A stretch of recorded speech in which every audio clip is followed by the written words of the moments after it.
This talk will center around discussion of taking a closer look at the psychology of color and how we perceive images. So first off, let's start with color. So thinking about color, the human eye sees color before the brain recognizes imagery in the form of shapes, symbols, words, or other visual elements. So we identify quickly with color, and that draws us in when we're in a store and we're looking at products. So, color associations, we all know colors can be associated with certain emotions or feelings. Um, Color can be used to communicate various messages. And typically, color connotations may change over time. So, how we here in the Western culture um, perceive color versus Eastern culture, but for the most part, consumers from a similar cultural and geographic background, those fundamental associations will stay the same. So, not thinking only about the psychology of color, but how others perceive color when you're choosing colors to work with as you're developing your products. So thinking about breaking down each area of the color wheel. So red, usually an attention grabber. It's a warm color. Typically, we associate this with things like heat, love, fire, warning, energy. Red has actually been studied to physically speed up heart rate and raise blood pressure. So not only emotionally creates excitement, but it physiologically can affect you and create excitement. Also, thinking about food packaging, this can symbolize the intensity of flavor. So, barbecue sauces, thinking about barbecue, typically in that red, earthy color family, things that are spicy. So most hot sauces are associated with some sort of red. Things that are hot, or on the flip side of that, fruitiness. Things like flavors like strawberry, raspberry, apple, or even cherry. And orange. Orange is frequently associated, again, it's a warm color. Things like the sun, energy, enthusiasm, cheerfulness, contentment. Orange can communicate a strong and vibrant brand in one category, so depending on the product category. And in other product categories like food, zesty or spicy, or even a fruity flavor.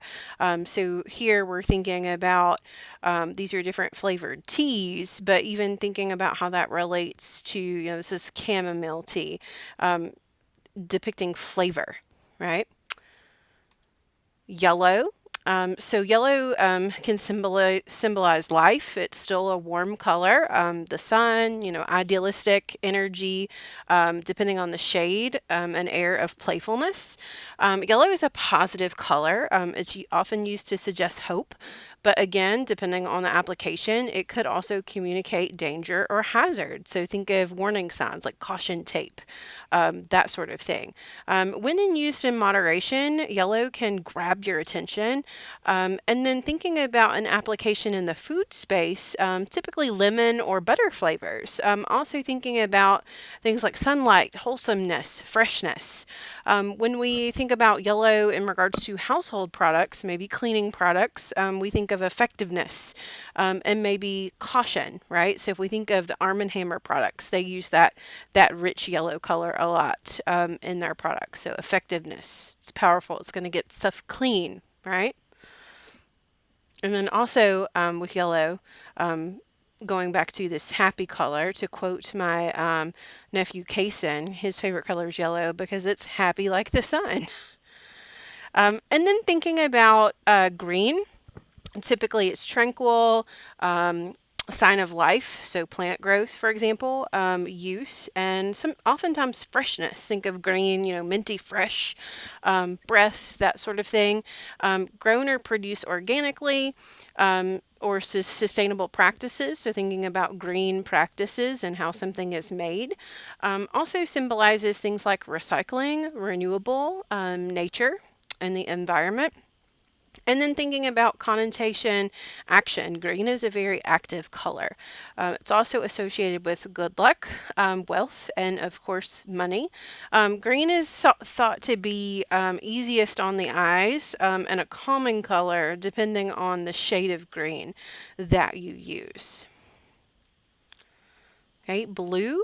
symbolizes authority, dignity, loyalty, truth, wisdom. But then again, the flip side of that, depending on the application and depending on the colors, a lot of times, it can even be the opposite: depression, sadness, solitude, peaceful. Think about if you ever go to a spa, a lot of times they use very light blue, cool, super cool colors to put you in a peaceful, relaxful state. And again, it also depends on the tints and shades of the blue in regards to how it is perceived by the viewer and your consumer. Purple.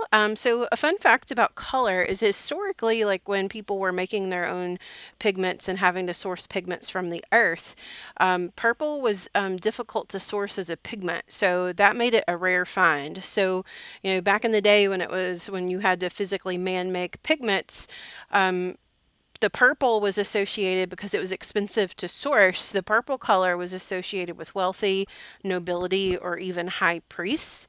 And then purple can also, nowadays, purple symbolizes sophistication, royalty, luxury, prosperity, wisdom, spirituality, sensuality, mystery, passion, and even bravery. And then taking a look at black, sturdiness, reliability, constance, wisdom. Black is a power color, indicates power.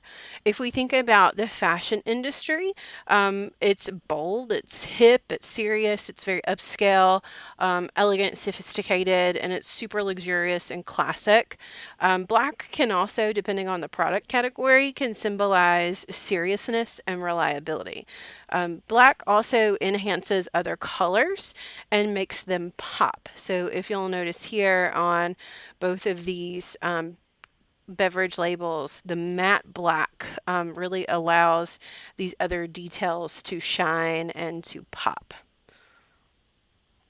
So thinking about the color white, obviously purity, freshness, innocence, cleanliness, truthful, something contemporary. A lot of times white, the absence of color, is very contemporary and new age. We can also think of things like snow or cold weather.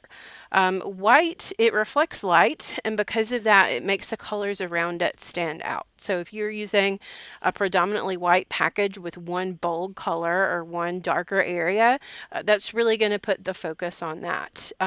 White is not used a ton in packaging, depending on what materials you're using. But white a lot of times can be used with like higher end or luxury items as well. So when we think about color as its distinguishing feature. So it can be used to signal a manufacturer. So think about the red triangle of Nabisco or the blue logo of the Dove brand. Color can also indicate culture, gender, age, ethnicity, regional locale, and even price. We can associate certain colors with certain prices. Like if we go back to black, something that's very black and minimal oftentimes looks higher end in price, right? And it can also be used, color can be used as an identifier. So to identify ingredients, flavors, and or fragrances. If we take a look at the medicine packets here, I have another image, I couldn't find it for you guys, but these are quick medicine packs, the Help brand, and this is Help, I have a headache. So green is associated with Tylenol or acetaminophen. So all of these other colors are associated with a different cure or a different relief of something. So help, I have a stomach ache would be another color. So color coding to indicate which product is which within a product line. So building a brand with color, color can differentiate product varieties and it can distinguish brands from their competitors. So if we take a look at, and I'm sure you guys have all experienced this, if you take a look at the shelf here, shampoo and conditioner, we can clearly tell by the shape of the bottle and the colors of the products, which products go together, right? We think of herbal essences here. They've got this fun bottle style with these colors. And then even Dove establishing themselves in a different way. So really thinking about not only the brand itself, but how it stands out from competitors. So again, continuing to think about building a brand with color. Color has a direct impact on each brand's shelf impact. So including things like visibility, how easy it is to see and locate, and that shoppability, right? That purchasing wow factor that draws us to the product. Here, these products are all in the same product line. We're using this classy matte black connoisseur gourmet ice cream. So we automatically know that this is probably going to be at a higher price point than other ice creams. But then at the bottom, we're using an image of whatever is in it, as well as a color band to indicate the color. So, key points in using color. Consider that color will communicate the design's personality. Apply colors across product lines in a coordinated color scheme and across packaging structures, different materials, different substrates. So, substrate is what something is printed on. So, printing on plastic versus printing on aluminum, that sort of thing.